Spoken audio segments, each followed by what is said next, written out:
দেখুন, 1,07,000 মানুষ সরাসরি আমাকে ধানের শীষ মার্কায় ভোট দিয়েছে। এই আসলে এই 1,07,000 মানুষ ধানের শীষকে, আমাকে, দেশনায়ক তারেক রহমানের উপর আস্থা অর্জন করেই ভোটটি দিয়েছে।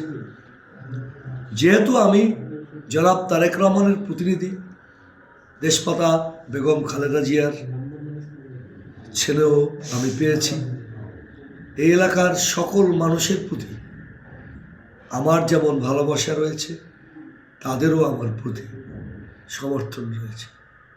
পারিবারিকভাবে, রাজনৈতিকভাবে তাদের আমি খুব কাছের মানুষ।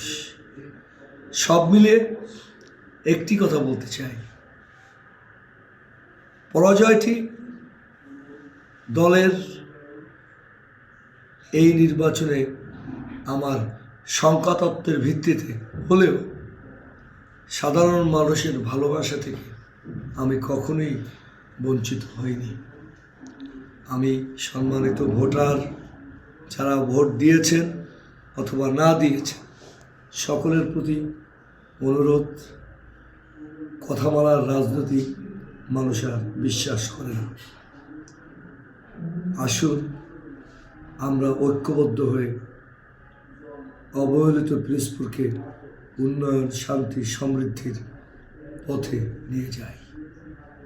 আমি আছি, ছিলাম, থাকব। আমি কখনোই এই মানুষগুলোকে ছেড়ে যাব না। আমি ভালোবাসি সকল শ্রেণীর মানুষকে, শ্রদ্ধা জানাই যারা ভোট দিয়েছেন অথবা না দিয়েছেন।